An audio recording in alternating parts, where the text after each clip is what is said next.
Arsenal's worst defeats under Mikel Arteta, so far, ranked.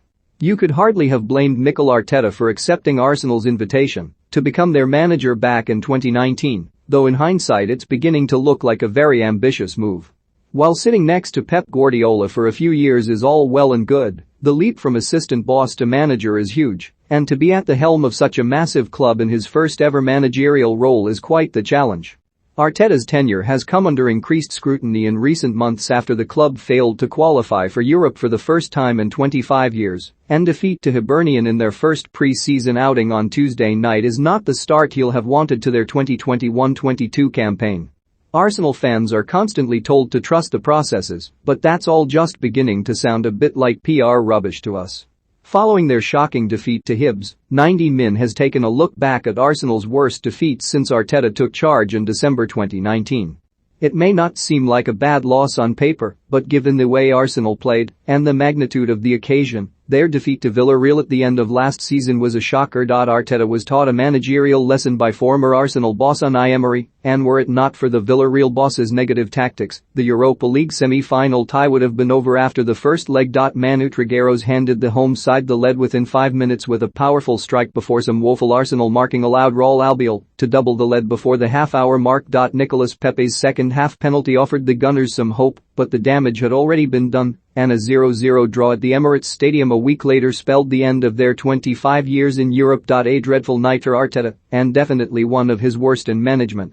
Again, getting beat away at a team like Tottenham is hardly a disaster, but the way Arsenal fans were conned into believing their side were the better team was terrifying. Jose Mourinho's side did what Jose Mourinho sides do, sitting behind the ball and soaking up pressure before hitting teams on the break. The Gunners had 70% possession and double the amount of shots Spurs had, but the home side still mustered more shots on target and basically did a job on their North London rivals. Adopting Guardiola's style of play is all well and good, but the difference between his team and Arteta's is he's got players in the final third capable of unlocking defenses. Without that you just end up playing pointless boring football, and that's exactly what Arsenal did here. Arsenal are often accused of lacking leadership and not being strong enough, and those were two traits that reared their ugly heads away at Brighton in Arteta's first season in charge. The away side peppered Matt Ryan's goal and should have been ahead long before Pepe's strike put them 1-0 up with just a quarter of the game to play. The side fighting for Premier League survival who hadn't won in their last 9 league outings, the Gunners should have had more than enough to see out the win, but instead they crumbled as we've become so used to seeing. Lewis Dunk's goal 15 minutes from time handed the Seagulls an equalizer before Arsenal totally lost their heads and conceded a 95th minute goal to Neil Maupay as they lost the game 2-1. The epitome of poor in-game management.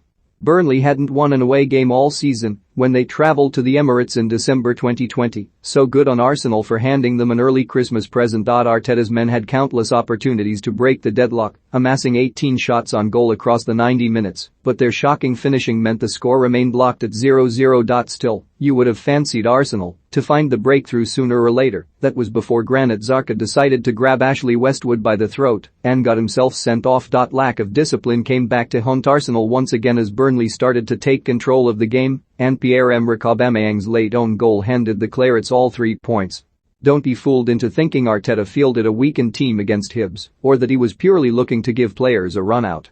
The Spaniard even said after the game a number of the decisions he made with his startings were tactical, and he played a very strong team. Edin Nketiah missed an absolute sitter early on before Arsenal goalkeeper Arthur Okonkwo made a clown of himself by looking like a drunk who'd found a football outside a pub as he tried to hack a clearance clear, allowing Martin Boyle to tap into an empty net. Arteta threw more of his big-name players on in the second half, but their plight only got worse as more abject defending allowed Daniel McKay to head home at the back post to make it 2-0 to the home side. Emile Smith-Rowe grabbed the late consolation, but it proved to be an embarrassing evening for Arsenal.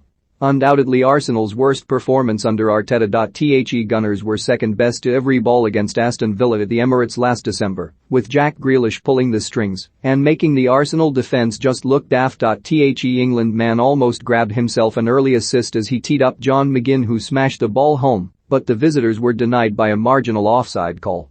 They didn't have to wait long to take the lead as they tore Arsenal's defense apart before Bukayo Saka put through his own net, while Ollie Watkins' second-half brace gave Villa an emphatic 3-0 win. The score didn't flatter Villa at all, and if anything they could have had more, with Arteta himself admitting after the game it was the worst he'd seen his side play since arriving at the club. Trust the process though guys, eh?